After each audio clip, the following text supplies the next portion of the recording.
Hello, welcome to the Real Estate Regroup Show. I am your host, LJ Walker, a real estate investor helping you realize your dream of owning a home or investing in one. Today, I want to tackle this subject here about passive income. I see many people talk about how real estate is passive income. I got a little bit of an issue with that. Because to be quite honest with you, I don't think it's that passive. Yes, it's something that you can do part-time, but to make people think that you don't have to do any work at all and that there's no work involved, that is the problem that I have. Because I have seen people get up and say, you know what, I don't want to go to work. I just want to make money. And then a lot of people will respond and say, well, you either need to go to real estate or you need to invest in the stocks. Wrong. They are telling you wrong. Please do not be fooled by that. First, let's really define passive. Passive means unresponsive and inactive. Okay? And that is what a lot of people actually really want. And that's what they actually really mean. But the truth is, I don't want to say it doesn't exist because I don't have that much experience, but I have enough experience to know that that is not the case. I beg to differ basically on all levels. If you just throw your money on any asset without doing any research, that's going to be the quickest way for you to actually lose your money. In all levels of investing, thinking is required. And what is thinking? Thinking is your brain at work. The wheels are going round and round in your head, as a matter of fact, if you will. So let me break it down so that I can let you guys know who are not familiar what work is involved or what kind of thinking is involved when you choose any type of investment to make. Let's take the stock market. The stock market is kind of easy to invest in to a certain extent, but you can't just do eeny, meeny, miny, mo and say, oh, I'm going to throw my money in there. You can't always even say, well, because I use this product and I like this product, that this product or the company that makes this product is going to be around forever.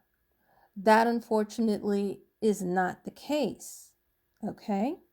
There are many different factors that you have to consider when you are investing. Like, what is the current market doing right now? Do you have enough money to invest in? Now, lately, there's a number of platforms that allow you to invest with just $5. So if you have $5, at least you are in luck. If you have less than that, then you are running on a wing and a prayer. We'll discuss that later.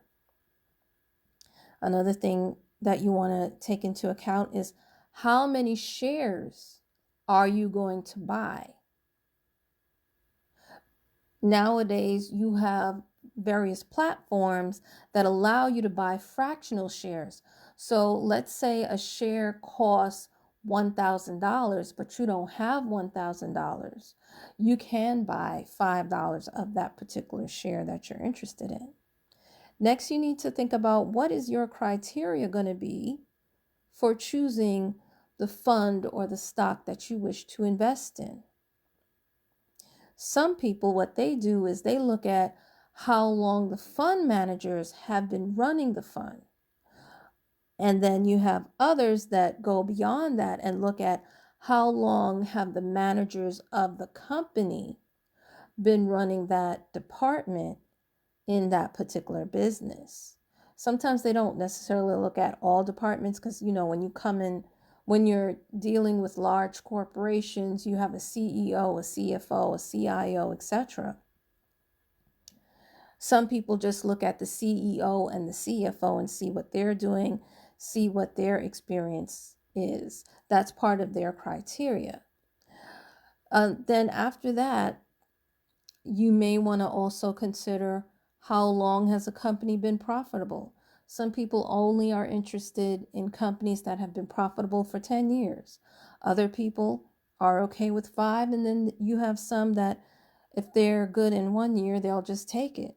And it's their risk level. Then those who normally go for companies that have been around for 10 or 5 years, what they do is they normally look at when there was a recession, how far did the company fall? And when the recession was over, how far up did the company recover from? Because there is a rule that somebody had told me a long time ago. I'm not saying you have to take this in account, but one person told me that their criteria is if the company fell down 10 points during the recession, then when the recession is over, they expect that company to come back 20 points. Other people don't have that.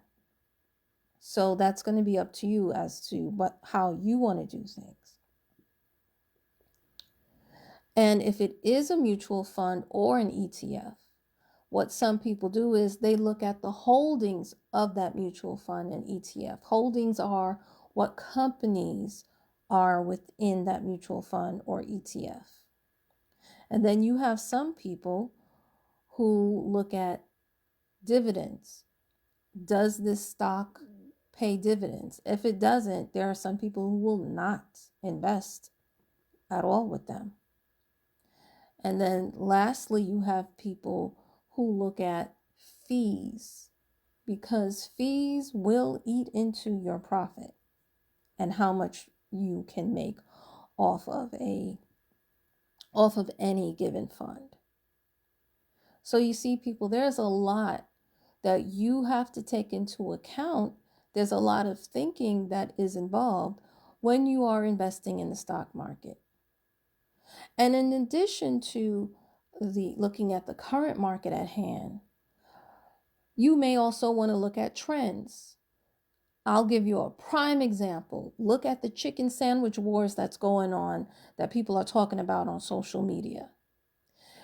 Yes, many of the stocks have gone up on primarily those 2 companies that were in competition, but look at all the other companies that went into competition as far as who is going to make the best chicken sandwich.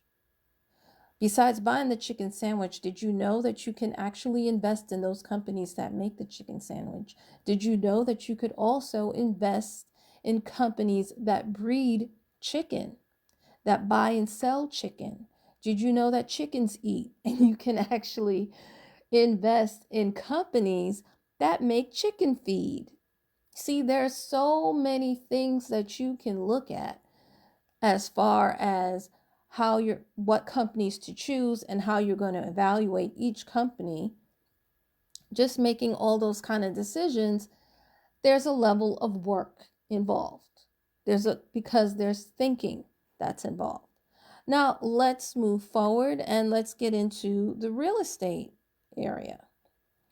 As someone who's been a landlord for 20 years, I'm going to tell you firsthand, being a landlord is really not that passive.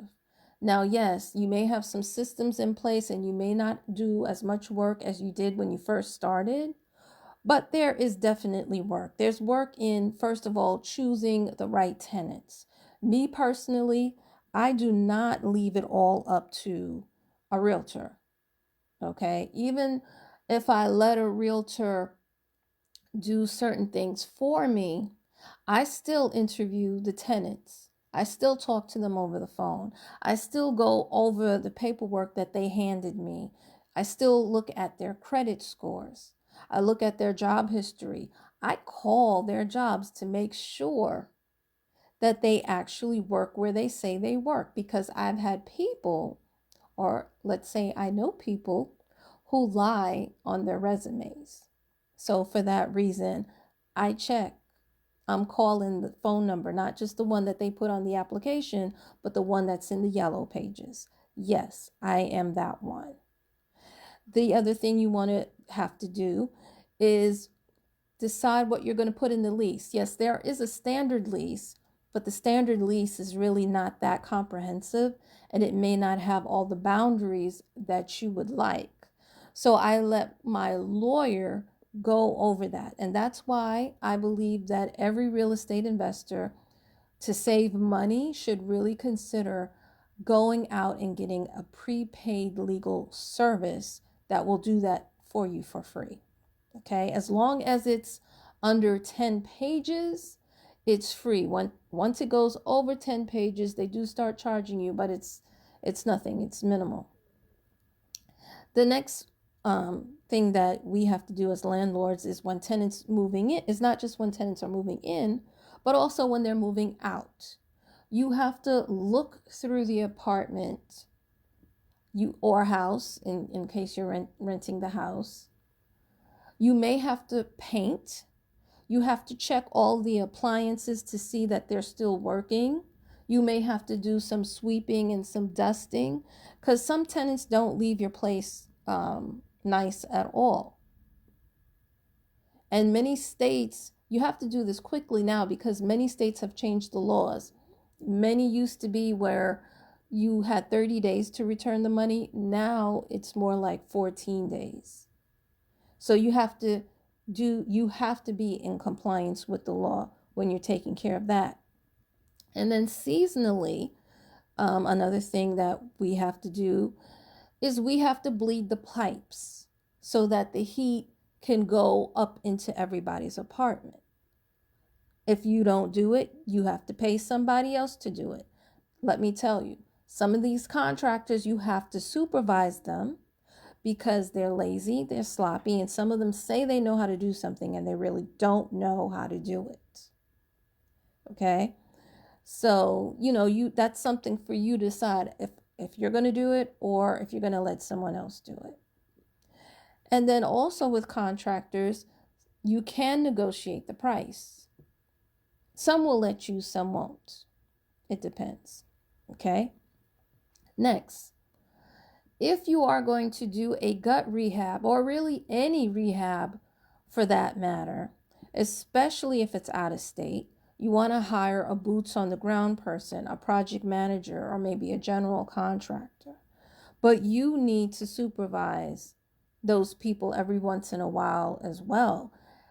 I mean, unless they are people that you have worked with, sometimes if you partner with them, they act a little bit, they perform better at times when you partner up with them. But sometimes you don't. It's really a hard call. You really have to know the people and decide whether or not you want to work with them or not. Again, you'd have to get a lawyer to go over all of your contracts. And that's another reason why you should get a prepaid legal service to help you. If you need any assistance with that, just reach out to me and I can assist you. You may also want to speak to a realtor to find out what the current value of properties are in that area. Yes, you can use Zillow and you can use House Values and a couple of others, but sometimes if you really want to pinpoint it, you want to talk to a realtor. You also want to get the after repair value of a property. That you can get an estimate from an engineer or from a general contractor. And if you've done rehabs before, you kind of know or have an idea of how much everything is going to cost anyway, because you've already been through it. So that's the thing. And then you have to also deal with city inspectors. You might have to deal with thieves also, because I don't know what it is about the copper in the pipes. They smelt them and sell them to whoever. But when you're doing a rehab, there is work involved. It is not passive like so many people like to tell others. Next, let's look at if you decide that you are going to go into buying mortgage notes, tax liens, and or tax deeds. Well, here's the thing.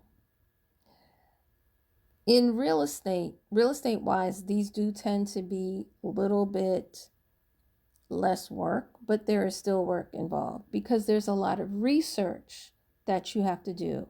Like, you need to know who has title on the property, and you may also want to research if there's any code violations on the property.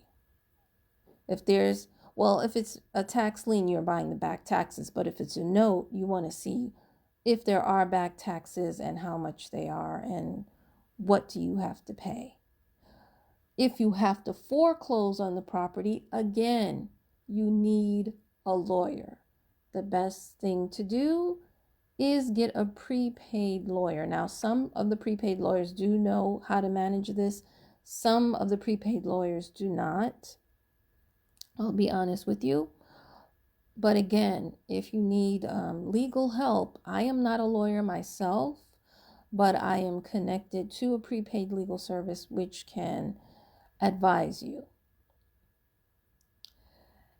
You also, just to backtrack because I forgot to mention this, and this is also important, with notes and tax liens, you're not allowed to necessarily enter the property before buying it and even after, but you can send a, after the foreclosure you can, but before you buy it, you can have somebody drive by the property, or you yourself can drive by the property and look to make sure that the property actually exists. There are people who will sell you a note to a property that doesn't exist. There are people who will sell you to a house that doesn't exist. I've seen and heard where realtors will send pictures of houses that are not there. So you pick up my book, The Perils of Real Estate Scam Alert, and I go more into detail on what happened in that situation. And then on top of all of this, just to sum everything up, no matter which investment vehicle you choose, you need to have an exit strategy. You need to know when to come in and when to come out. You see, a lot of times, things that go up come down. There are key factors in each market and in each strategy and in each asset that can tell you what you need to do. You do have some people that they won't pull out, meaning they won't sell when things go bad. As a matter of fact, what they'll do is they'll just change the strategy. They'll just switch to another strategy on that same particular asset. Meaning particularly if it's real estate, they'll just do a lease option or a lease purchase, Airbnb, corporate housing, student housing, nursing housing, rent to regular tenants, you name it, whatever number is best, that is what they will do. There are others, though, that will give up in frustration. So, because they feel that peace is better than the amount of money that they make. See, it's totally on the mindset of the person, on the knowledge of the person, and the mindset and the knowledge of the people who are connected to that person. I'll give you an example. Recently, well, not so recent, it's been over a year or so, I was scammed out of two particular properties. So I went to a lawyer and I was about to give up. I got frustrated. And the lawyer said, well, have you considered owner financing? And I hadn't considered it at all. And he explained it to me, and now it's working out for my good. And I'm glad that I didn't give in and I didn't give up. You see, so and yes, he is from a prepaid legal service. Okay. And I didn't really have to pay him anything extra. The tenant buyers who are now owners did. So basically, all to sum it up in a nutshell, you got to decide, which takes work. Are you going to ride the wave, buy more when the market dips, or are you going to do something else? Learn who you are first before you start investing in anything. That's what I say. Study, listen to different financial platforms like WFNY Radio and a couple of YouTube channels. I'm not going to say all. Visit some of the free agencies and resources that are in your neighborhood, that are in your city, that are willing to help you with your finances, that are willing to guide you as far as how to invest. Do that first. And then make the decision that you need to make. But don't think, get it out of your mind, oh, I don't have to do any work. Because that is one of the biggest scams, one of the biggest lies that I see people telling other people. There are some things or some investments that are more passive than others.